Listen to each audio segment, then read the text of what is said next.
Okay, so I have another YouTube channel, and I'm going to try to migrate everybody over to this one. I really appreciate you guys watching all my shorts. My name is Jimmy Hudson, and I approve this message.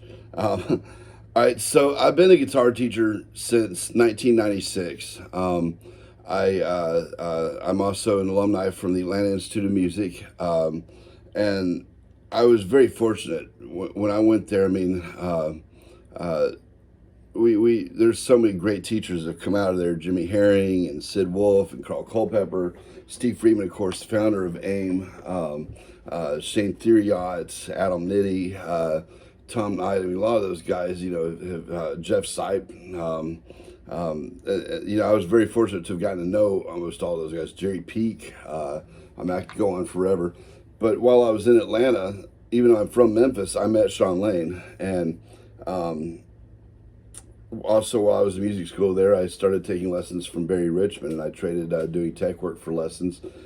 And from that and AIM, I got the gig to be Sean Lane's tech and student from about 96 till 2003 when he passed away. So I'm 45 now. I started the American Guitar Institute in Memphis, Tennessee, and I had already been teaching there for a long time, and I taught in Colorado, and I've been up in Ohio now probably I guess 8 years now or 9 years, something like that. So I'm 30 miles east of Columbus now. But anyway, I've been doing this a long time, and I've always specialized in players that are intermediate and advanced, and they just kind of run out of things to do, and they need direction. They're stuck in the box. That's my specialty, is getting people out of that box. So I'm doing a series of shorts and also some longer lessons. And I would, if you're good at building YouTube stuff and working the algorithms, I need your help. I would really like to offer my knowledge on a platform where anybody can get that knowledge. But I also have to pay bills. And I know what it's like to want to learn and not be able to afford something. So I'm kind of going out there here. If you know how to help this channel be successful, I know like and subscribe, that's one thing, but also sharing. And, if you can help me out with some other stuff too, that would be greatly appreciated. I mean, I want this to be your community. I changed the page from my band page to Jimmy Hudson Music. And like I said, I had another page, but it had less subscribers, and I'm trying to get to 1,000 subscribers so that I can, start monetizing and stuff like that. But we've talked about a couple things on these shorts. One of which was mixing in the mexo blues scale, which that combined the minor pentatonic scale. So third fret and sixth fret, third fret and fifth fret, 3, 5. You should know the G minor pentatonic. Now, if we take, so we have root note minor third, and then if we added if we turn that minor third into a major third, we'd have.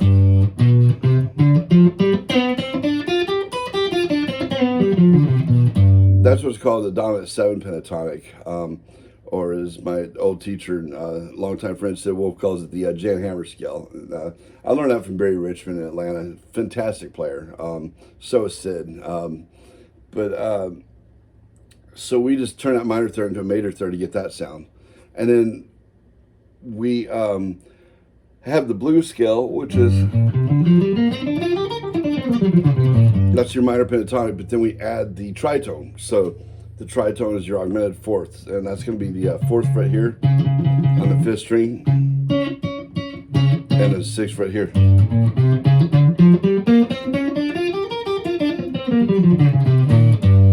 Okay, now if we combine those two scales, here we're going to have the mexo blues scale, and this is like a super scale. It really is cool. So we have the root note, the minor third, the major third, the perfect fourth, augmented fourth, or flat 5, and then the 5, and then the minor 7, and then back to the root note.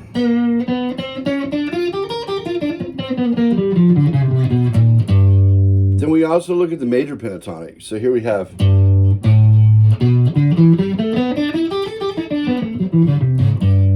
I screwed that up. All right, so this one we have a root in our second and our major third right here, and we get to add this in too. So that's where I came up with that one video where I kind of combined the mix of blues scale, and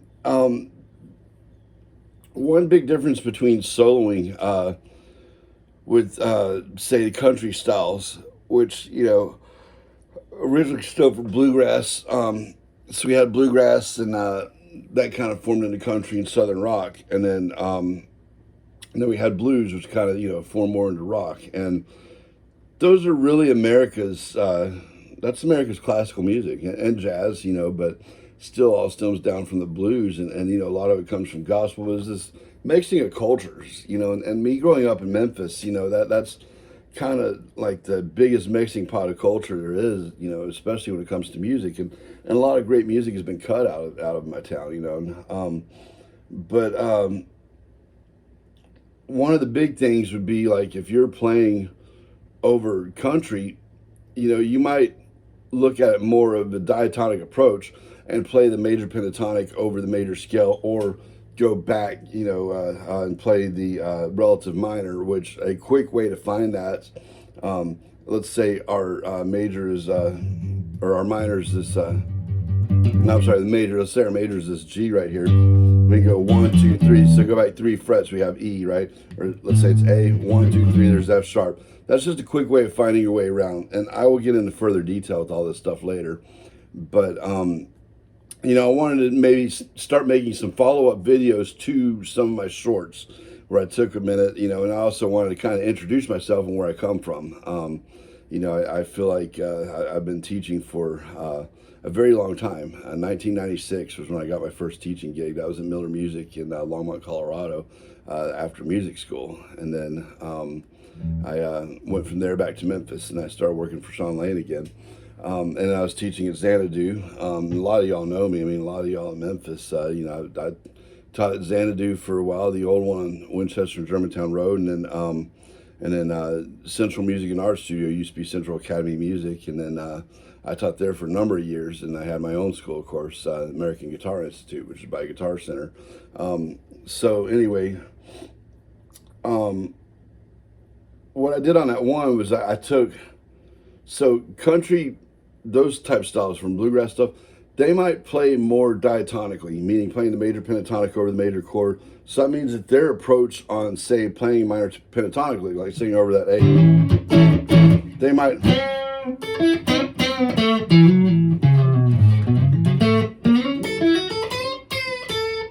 whereas the blues players are going to superimpose that minor pentatonic over that major chord, or the dominant 7 chord. I like to use both, I don't like to limit myself to any given style. When people say, oh, I'm a blues guitar player, or I'm a Latin jazz bass player, well, that's limiting yourself to just one instrument and one style. If you want to work in this business, and I also spent many years touring with various bands, so if you want to work in this business, then you need to be able to take whatever job comes up. That's important. You don't want to turn jobs down, and be open-minded. Vic Wooten always says, it's the music that you don't like, that's what you need to listen to and study the most, because there's obviously something you're missing there. You're not getting something, and if you want to work, don't be like everybody else. Don't try to outcool anybody else. Look, man, we're musicians. We're geeks in the beginning, and then we start getting good. Then all of a sudden, okay, well, we're accepted. We like you guys, We're still geeks, y'all. Don't worry about what everybody else says and what everybody else says is cool. Okay, if you want to work in this business, be open-minded. That's how you work. You take whatever gig calls you. I used to never, I used to be very opinionated when I was younger, and I never thought I'd play country music. But I made more money touring with country bands than I did everything else combined. Back around the mid 2000s. And I found out those were just 80s rockers, is all it was. But anyway, that's where I got that one thing where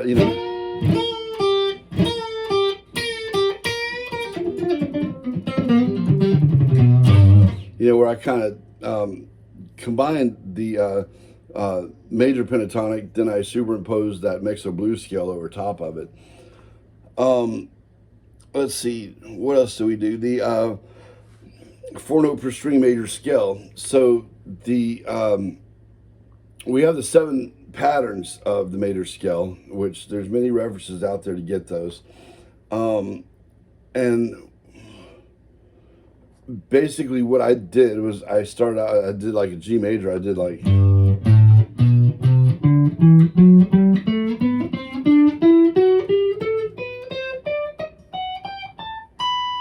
so what I was doing was taking this, that's the Ionian pattern, not the mode. You're not playing a mode unless you have a chord ringing out underneath you. The chord determines the mode, not the scale shape. All right. Then we have A Dorian. We have that pattern here. So what I did was I took the 6th string. There's my Ionian going in. That's the first note of the A Dorian, right? And then right here, and then that's the last note of Ionian, but then right here. So, and then I went from here to the.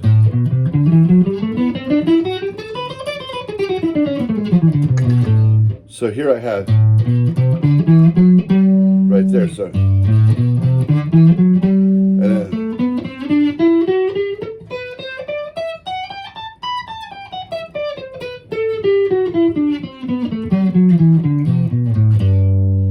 So the other thing too is I talked about how to replace the chord names with the numbers, and that kind of goes back to the 7 patterns all across the neck. So each scale, we have the G major scale. It doesn't It doesn't matter what it is actually, be A whatever. Instead of having the note name, we're just replacing it with numerical value. So 1, 2, 3, 4, 5, 6, 7, and then the octave. But what I did is I moved it up to the 5th string. All right, and then there's always that. If we take the 1st note and the 3rd note and the 5th note, that gives us our triad, and that just happens to be major, right? Then we go up to the next scale degree. We take the 1st note, the 3rd note, and the 5th note. Yeah, right there. That gives us a minor. I'm sorry. There's that minor. So it follows this whole step, half step, whole step, whole step, half step, right? And we go major, which are 1 chord. Minors are 2. Minors are 3. Majors are 4. 5 major. 6 minor. And then 7 major. And then our octave or our root note goes back to major right there. So in Nashville, they just write down the numbers. That's how they do that. Anyway, so I'm going to have a combination of a bunch of different stuff. I really would appreciate it if you'd like and subscribe. I'm going to try to put up a short a day and maybe every week put up a longer lesson. But I need your help to get there. Please share my channel. I'm not just some kid posting stuff up that might have just got out of music school. I used to be one of those, but I'm a little bit different, than a lot of people on here. I actually have toured for a long time. I've done thousands of gigs. I've taught, probably a couple thousand students over the years. I've got, almost 30 years of experience here. So, I'm 45 years old. I think I started gigging and stuff when I was about 14, maybe even younger now. I can't really remember. But anyway, I've got a considerable amount of experience, and a lot of what I share to you is just straight to the point, no BS. I hate that when you're trying to watch a video to get something, a certain topic that you look up, and the guy, rambles on for 20 minutes before even getting to that topic. And I hope I didn't just do that. I might have, but this video, I just kind of wanted to introduce myself to everybody, and hope that you can help me build this thing. Anyway, good luck with your playing. And by the way, I want to also say on that, I have not played guitar for the last 2 years. And 2020, they kind of ruined my career. The government did worldwide. as they did every musician, you know, and a lot of us get paid cash, you know, and I didn't get unemployment or anything like that, you know, and a lot of musicians, you know, were like that. So all of my gigs, I mean, they just went downhill. And then I had been suffering from carpal tunnel syndrome in both hands, even though I used to teach, you know, how to avoid it. But I mean, it's unavoidable when you play as much as I have. I mean, you know, I spent years playing 12 to 16 hours a day between teaching and then going and doing a gig, and then sometimes I'd go and do sessions, you know, sometimes just practicing, whatever. Um, but I woke up one day and my pinky, it's still kind of paralyzed, but on my guitar finger, I was not able to bend it at all. I can bend it a little bit, and I had surgery on this hand first to release the carpal tunnel, and then this hand, you know, we wanted to find out what was going on here first because I didn't want to get cut open twice and have to recover twice. But they basically told me there was not much they could do. And then I saw this video of Rory Hoffman. I'd never heard of him before. Incredible player. And I saw this video of him and Tommy Emmanuel just tearing it up on acoustics. And that really inspired me to pick up and play again because I was very depressed. You know, I didn't play at all for 2 years. I needed a break. I mean, sometimes we all need a break, but, you know, when it's by choice, that's one thing. But when you take a break and, you know, the doctor tells you there's nothing he can do on a surgery table, you know, it puts you in a really dark place. So I've lost a lot of good friends, you know, with 90% of my friends being either musicians or bikers, which I'm both. You know, you lose friends in ways that normal people don't, you know, and quite often. So I really wanted to get my music out there and share it. But anyway, I started picking up an acoustic guitar, and Billy Strings was another one. I saw him, and I was quite impressed. You know, this young man's playing all these fast bluegrass licks, and you know, my daddy always did that. He played guitar and banjo and got into bluegrass. You know, and he passed away about well, a few weeks ago. So. I'm doing a lot of this for my dad too, but you know, I just want to make a channel where I got to share with you guys, you know, some of the knowledge that I've picked up over the years and how to get from point A to point B a lot quicker. And hopefully I can help you guys out, and I need your help as well. So please like and subscribe and let everybody else know about me. I appreciate it. I'm Jimmy Hudson. Thanks.